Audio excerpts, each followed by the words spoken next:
प्रधानमंत्री मोदी आज संगम नगरी प्रयागराज के दौरे पर रहे। सबसे पहले उन्होंने अरैल से निषादराज क्रूज से वीवीआईपी घाट पहुंचकर वहां का मुआयना किया, साधु संतों से मुलाकात की और फिर प्रधानमंत्री ने संगम तट पर पहुंचकर गंगा पूजन और कुंभ कलश पूजन किया। और इसके बाद उन्होंने अक्षयवट, सरस्वती कूप कॉरिडोर और बड़े हनुमान मंदिर में दर्शन पूजन किए। आपको बता दें, अरैल घाट पर गवर्नर आनंदीबेन पटेल और सीएम योगी आदित्यनाथ ने प्रधानमंत्री मोदी का स्वागत किया और इस दौरान पीएम मोदी ने 5,500 करोड़ की परियोजनाओं का उद्घाटन भी किया।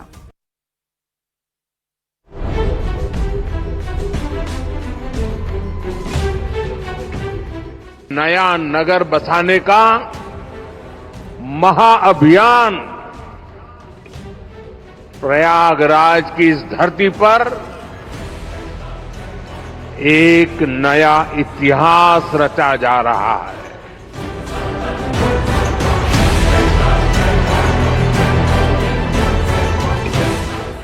ये एकता का ऐसा महायज्ञ होगा जिसकी चर्चा पूरी दुनिया में होगी।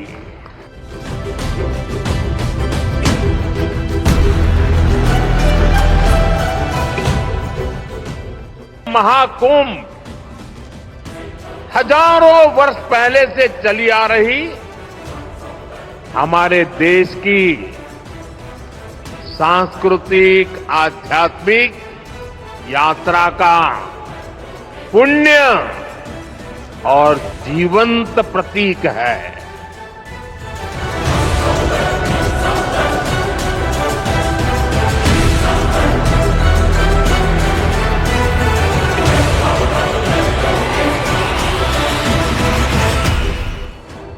आज से ठीक 30 दिन बाद प्रयागराज में भारत की संस्कृति, सनातन, आस्था, अध्यात्म, परंपरा और अनंत युगों की जीवन यात्रा का महापर्व यानी महाकुंभ शुरू होने जा रहा है।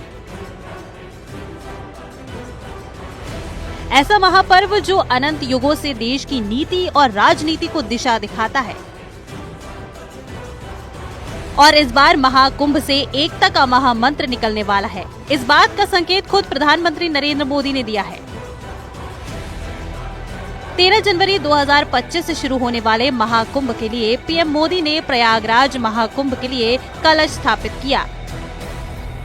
5700 करोड़ रुपए की परियोजनाओं के उद्घाटन और शुभारंभ के लिए प्रयागराज पहुंचे प्रधानमंत्री नरेंद्र मोदी ने कहा कि महाकुंभ भारत की आस्था, आध्यात्म और संस्कृति का दिव्य महोत्सव है और ये महाकुंभ एकता का ऐसा महायज्ञ होगा जिसकी चर्चा पूरी दुनिया में होगी।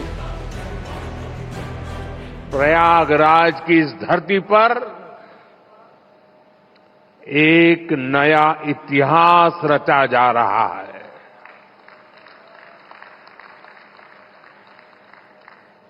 अगले साल महाकुंभ का आयोजन देश की सांस्कृतिक आध्यात्मिक पहचान को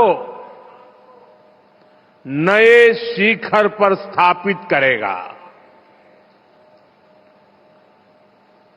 और मैं तो बड़े विश्वास के साथ कहता हूं, बड़ी श्रद्धा के साथ कहता हूं, अगर मुझे इस महाकुंभ का वर्णन एक वाक्य में करना हो तो मैं कहूंगा, ये एकता का ऐसा महायज्ञ होगा जिसकी चर्चा पूरी दुनिया में होगी। कुंभ को लेकर जनसभा को संबोधित करते हुए पीएम ने कहा कि गुलामी के कालखंड में भी आस्था की ये लहर नहीं रुकी। संगम आकर संत, महंत, ऋषि, मुनि, ज्ञानी, विद्वान सब एक हो जाते हैं। जातियों का भेद खत्म हो जाता है, संप्रदायों का टकराव मिट जाता है। प्रयागराज वो स्थान है जिसके प्रभाव के बिना पुराण पूरे नहीं होते।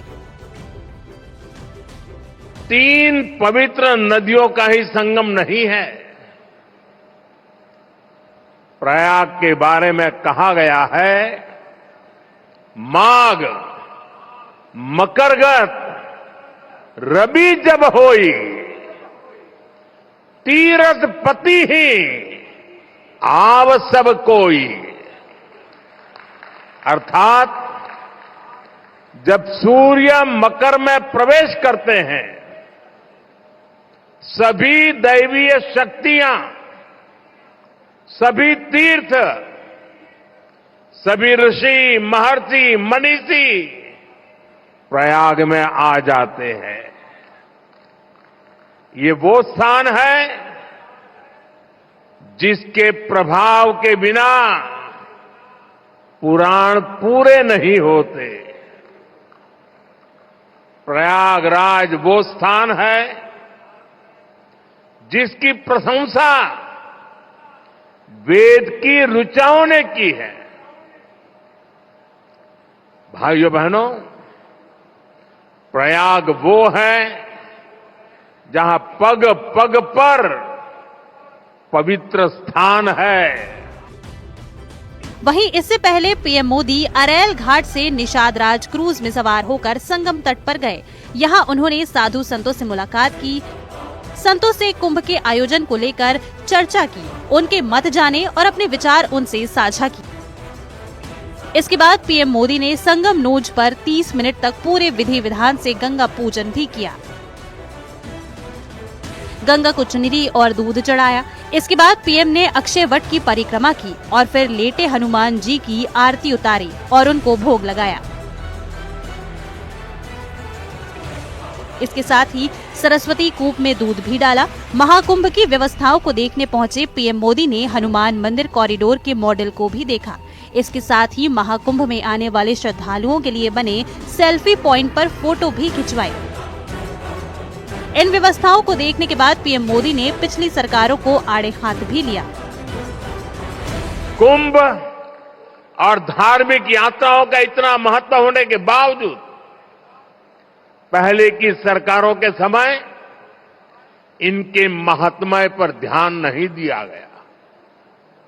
श्रद्धालु ऐसे आयोजनों में कष्ट उठाते रहे, लेकिन तब की सरकारों को इससे कोई फर्क नहीं पड़ता था। इसकी वजह थी कि भारतीय संस्कृति से, भारत की आस्था से उनका लगाव नहीं था। लेकिन आज केंद्र और राज्य में भारत के प्रति आस्था, भारतीय संस्कृति को मान देने वाली सरकार है। महाकुंभ 2025 के सफल आयोजन के लिए मिल रही प्रेरणा का जिक्र करते हुए सीएम योगी ने साफ कर दिया कि इसकी सीख उन्हें साल 2019 के कुंभ में ही मिल गई थी। कुंभ कैसे होना चाहिए?